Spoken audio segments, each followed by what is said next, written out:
Recently તમે લોકો મને ઇન્સ્ટાગ્રામ પર ને બધા પર જોતા હશો અને જોતા હશો કે કેટલી ખુશ છે, which is I am some time at like office place, ઘર પર બધાની સામે.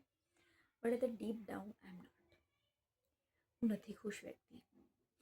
મને મારા લાઈફથી ઘણા બધા ડિસઅપોઇન્ટમેન્ટ અને શિકાયત છે જે હું કોઈને શેર બી નથી કરી શકતી, કારણ કે હું એ ટાઈપની પર્સન જ નથી કે લોકો સાથે ઇઝીલી ઓપન અપ થાવ. I am a open person but not like sharing a problem with someone else. મારા માટે બહુ જ ડિફિકલ્ટ થઈ જાય છે અને એ વસ્તુ મને બહુ જ બોધર કરે છે. Bother in the sense of I cry a lot in the sense આખી આખી રાત મારી જસ્ટ રડવામાં જાય. એન્ડ સેકન્ડ થિંગ કે એના કારણે મને બીજા બધા હેલ્થ ઇશ્યુ થાય છે બધી જ જાતના. જેમ કે હું કંઈ બી નહીં શકું, જેમ ખાવું નહીં, ઊંઘવું નહીં, હેડેક, ફીવર, કોલ્ડ, થ્રોટ મારો બ્લોક થઈ જાય જસ્ટ બિકોઝ ઓફ ક્રાઇમ. હું એટલું બધું રડું છું. તો જીવનમાં મને એવું થાય છે કે હું શું કરું જેનાથી મને આ બધા પ્રોબ્લેમ ના થાય. તો મેં એક વસ્તુ જોયું છે કે જીવનમાં છે ને તમે ડિસઅપોઇન્ટમેન્ટ જે છે એ તો આવવાની જ છે. તો તમે છે ને એની કરતાં એવું છે કે એક્સપેક્ટેશન ના રાખો કોઈની સાથે. દેન એક્સપેક્ટેશન જે છે ને એ તમારા લાઈફને હેલ કરી દે છે. તો મને એટલી બધી ડિસઅપોઇન્ટમેન્ટ થઈ ગઈ છે મારા લાઈફથી કે હું અહીંયા ના રહું કે ના જીવું તો પણ મને ચાલશે. મને જીવવાની ઈચ્છા જ નથી. મને રહેવાનું મન નથી થતું, મને જીવવાનું મન નથી થતું, મને ખાવાનું મન નથી થતું. મારા હેલ્થ ઇશ્યુઝ એટલા બધા વધી ગયા છે કે હું કદાચ વર્ડમાં એક્સપ્લેન બી નહીં કરી શકું. તો મને બેક પ્રોબ્લેમ થયા છે જસ્ટ બિકોઝ ઓફ મારા વેટના કારણે. તો I try to lose some weight. તો જેના કારણે હું ક્રશ ડાઇટ કરું છું, જીમ કરું છું જેટલું બને એટલું, પ્લસ મારું વર્ક લાઈફ હેક્ટિક હોય છે, મારી love life it's a health. નવા વર્ષમાં એવું કીધું છે કે જેમિનાઈના મારી જોડે એક ફ્રેન્ડ જેમિનાઈ છે, જેમિનાઈના લવ લાઈફ સારા રહેશે. અરે હેલ્થ છે, હતું એ પણ મૂકીને જતું રહ્યું, શું રહેશે સારું? I am not receiving anything from God.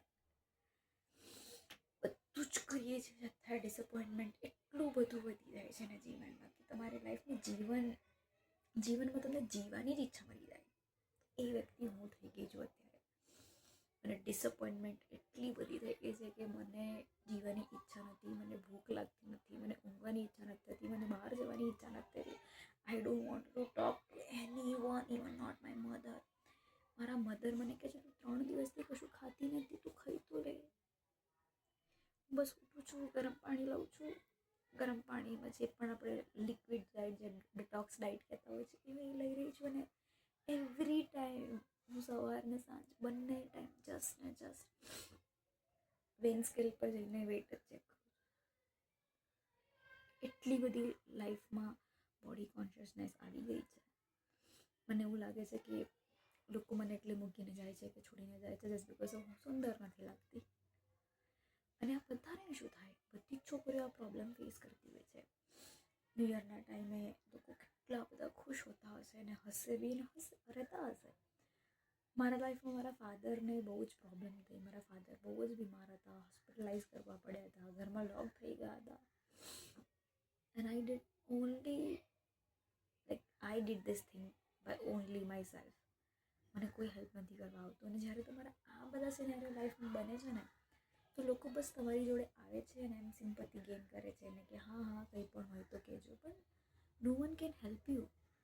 હેલ્પવાળા વ્યક્તિ આવીને પૂછે નહીં, એ કરે કે હું આ તને આપું છું, હું આ કરું છું, આગળ કામ આવશે, રાખ. લાઈક ફાઇનાન્શિયલી હોય કે કંઈ પણ રીતે હોય.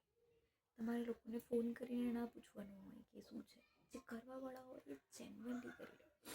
આઈ don't want two cry front of you કે મને એવું નથી કે મારે બસ સિમ્પથી ગેઇન કરવું છે કે એવું. પણ મને બહુ જ ડિસઅપોઇન્ટમેન્ટ થઈ ગઈ છે લાઈફથી. હું કાલે હોસ્પિટલ ગઈ, હોસ્પિટલમાં ચેક કરાવીને આવી તો મને પથરી બતાવી, મને કીધું લેઝર સર્જરી કરાવી લો. It was quite expensive which is I can't afford right now. એ બધા લાઈફના જર્નીઝ હોય છે મારા લાઈફના. તો રિસન્ટલી મેં એવું વિચારેલું છે કે હું થોડી નાની વસ્તુ કરીને મારા લાઈફમાં ખુશીઓ સમેટી. જેમ કે મને નેલ પોલિશ ગમે છે તો નેલ પોલિશને બધું હું જાતે કરું જ છું. મારી પાસે નેલ રિમૂવલ ઘણા ટાઈમથી પતી ગયો છે. તો આઈ વોઝ થિંકિંગ કે હું ક્યાંક જઈશ, હોસ્પિટલના રસ્તામાં ક્યાંય પણ આવશે તો હું ત્યાંથી લઈ લઈશ. તો મેં એક વસ્તુ ત્યાં જોઈ જે મને બહુ જ જોઈતી હતી, ગમી પણ. તો just I show you. The thing is this, the Rolls રોયની ઘડિયાળ લીધી મેં. It was quite expensive, but મારે આ જોઈતી હતી. The one girls all helping me in that moment કે તમારા ઉપર આ સારી લાગશે કારણ કે મારા નાના હાથ છે, that's why. The one thing which is I want in my life, મારા એક્સને કેટલી વાર કીધું કે યાર પ્લીઝ પ્રપોઝ કરી દે મને, યાર પ્લીઝ મને પ્રપોઝ કરી દે. એને મને ગિફ્ટ જ ના કર્યું, પ્રપોઝ જ ના કર્યું. He gift me a breakup. So I buy a ring for myself which is gold plated, નકલી જેને કહેવાતું હોય છે. Quite expensive but quite cheaper more than અસલી. Now right now to having this I was happy because it look good. હું દર વર્ષે મારી જાતને whenever I feel lonely and everything, કદાચ તમે મારા ઇન્સ્ટાગ્રામ પર જોતા હશો, I buyed a ring for myself just to make sure કે you are alive, you deserve this thing, not from anyone, from yourself. તો first of all તમારી જાતને તમે અંદરથી ખુશ રાખશો તો મળશે. ડિસઅપોઇન્ટમેન્ટ ત્યારે આવે છે જ્યારે તમે બીજા પર ડિપેન્ડ થઈ જાઓ છો, અને એ વ્યક્તિ જ્યારે છોડી જાય છે કે એ વ્યક્તિ જ્યારે તમને એ એક્સપેક્ટેશન તમારી ફૂલફિલ ના કરે ત્યારે ડિસઅપોઇન્ટમેન્ટ આવતી છે. તો મારી બી લાઈફમાં એવું જ કંઈક ચાલી રહ્યું છે. એક્સપેક્ટેશન જેટલું લેસ કરશો એટલું સારું રહેશે, બટ જેટલું ઓછા વ્યક્તિ તમારા લાઈફમાં રહેશે એટલું સારું રહેશે. ના વ્યક્તિ, ના એક્સપેક્ટેશન, ના ડિસઅપોઇન્ટમેન્ટ. તો લાઈફમાં જ્યારે તમને જીવનશૈલીમાં એવું લાગવા લાગે કે હા આ નહીં મળે તો જીવન પતી જશે, તો ત્યાં જ છોડી દો.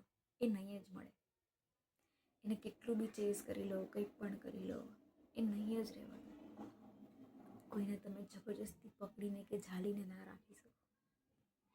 સો be work on yourself, be the self lover and be the happiest person. બીજાને દુઃખ દેખાડવા કરતાં પોતાની જાતને સુખ આપતા શીખો.